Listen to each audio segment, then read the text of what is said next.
আসসালামু আলাইকুম। আমার হেসেল ঘরে সবাইকে স্বাগতম জানাচ্ছি। আজকে আপনাদের সাথে শেয়ার করতে যাচ্ছি খুবই মজাদার চায়ের দোকানের মতো টকঝাল মিষ্টি তেঁতুল চা। এই নামটা শুনলেই জিভে পানি আসার কথা সবারই। এই চা বানানোর জন্য এখানে 2 কাপের মতো পানি এভাবে টকবক করে ফুটিয়ে নিয়েছি। পানিটা যেন খুব ভালোভাবে ফোটানো হয় সেটা লক্ষ্য রাখতে হবে।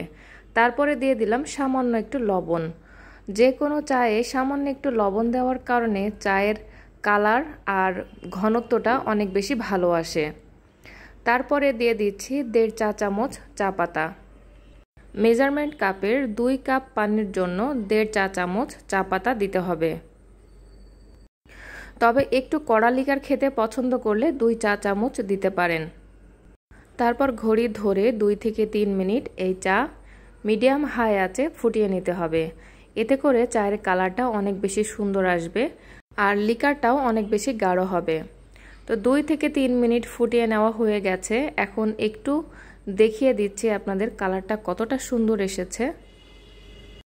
2-3 মিনিট ধরে জাল করে এই চা ফুটিয়ে নিলেই খুব সুন্দর একটি চায়ের কালার আর সুগন্ধ বের হয়ে আসবে। ঠিক সেই সময় চুলাটা অফ করে দিতে হবে। তারপরে চলে যাচ্ছি তেঁতুল চা বানানোর জন্য। একটি বাটিতে আমি কিছু পরিমাণ তেঁতুল আগে থেকেই পানিতে ভিজিয়ে রেখেছি। 1 ঘন্টা মতো ভিজিয়ে রেখেছি। হাতে সময় কম থাকলে 10 মিনিট ভিজিয়ে রাখলেই যথেষ্ট। টক কতটা কম বেশি খেতে চান সেই অনুপাতে তেঁতুলের কাঠ ব্যবহার করতে হবে। তো এজন্যই ভালো মতো চটকিয়ে নিচ্ছি আর তারপরে তেঁতুলের কাঠ বানিয়ে নিচ্ছি। তেঁতুলের মধ্যে প্রচুর পরিমাণে ময়লা থাকে। এজন্য চা বানানো অথবা যে কোনো কাজে তেঁতুলের কাঠ বের করার পরে এভাবে ছাঁকনির সাহায্যে ভালো করে ছেঁকে নিতে হবে। তেঁতুলের কাঠও বানানো হয়ে গেছে। এখন চা বানাতে চলে যাচ্ছে। প্রথমেই কাপের মধ্যে চা ছেঁকে নিচ্ছি। পুরোটা কাপ ভর্তি করে দেওয়া যাবে না, সামান্য একটু খালি রেখে দিচ্ছি।